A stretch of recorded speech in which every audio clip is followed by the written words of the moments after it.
Hey guys, so I have a weekly wrap up for you. This is going to be an unedited video, so hopefully it won't be too boring. I'm going to try to keep it short and sweet. So the first book that I read this week was The Space Between by Brenna Yovanoff. This is about a girl who is a demon. Her father is Lucifer and her mother is Lilith, and she lives in hell, obviously.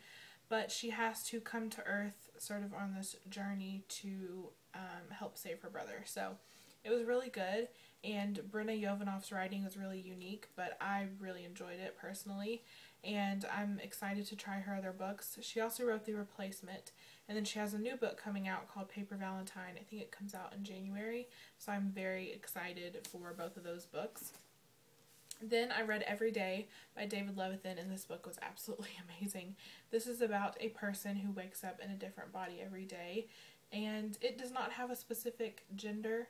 I notice when I talk about it, I keep saying he when I talk about it, so I'm sorry if I say that, but it is in love with the same girl every single day, and so it has to try to find its way back to her every single day, and it's really good. I mean, if you're the kind of person who wants every single thing to make sense and you're a very logical thinker, you may not enjoy the story very much, but I absolutely loved it. The writing is just what really did it for me. It was just so beautiful. And I just really felt like I took things away from this book, like I learned things, and I really like that feeling after I read a book. So I cannot wait to read more of Levithan's stuff. I've heard amazing things about them, so I highly recommend that book. Then I read For One More Day by Mitch Albom, and as you know from one of my other wrap-ups, I really just like his books a lot. They're very small, but I love that they can have such an impact on you because his writing is just that good. This one is about a man who gets one more day with his mother who had passed away years ago, and it's really interesting, so I really recommend his books if you haven't read them yet. Then I read Wild Roses by Deb Clutty. She's one of my favorite authors, so I usually love pretty much anything she writes. This was not one of my favorite books of hers, but to me it was still good. I think I would recommend, if you've never read a Deb Clutty book before, which I really advise doing, I'm not sure I would start with this one. Maybe with her newest book, Our Story, or I really enjoyed The Secret Life of Prince Charming, something like that.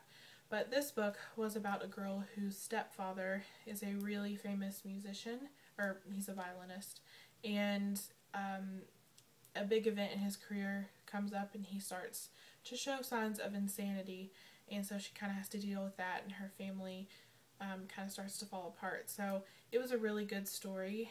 It took me longer than I wanted it to read it, but it was a good story, and I would still recommend it. The last book, or books, that I've been reading are the Chronicles of Narnia by C.S. Lewis. This is the huge bind-up of all 7 books. I read the first book a few days ago, which the order that these books are in is not the order they were published. It is just the order of recommended by C.S. Lewis himself. So the first book in here is The Magician's Nephew, which is the first one that I read. I'm just going to read them in the order they are in here.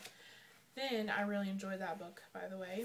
And now I am reading The Lion, the Witch, and the Wardrobe, which is really a reread for me. I read this one a while back. I'm about 80 pages into that story. Then tonight, after I finish that, I'm going to start the third book, which is, excuse me, sorry, I gotta find it, The Horse and His Boy. And that, each story is about 100 pages, so I should finish that tonight. So I'm really liking these books, and once I finish the third book, that will make 7 books for me this week, which is what was kind of my goal, because I'm trying to catch up on my Goodreads reading challenge. So yeah, that is my weekly wrap up. Thank you guys for watching, and I'll see you in the next video. Bye.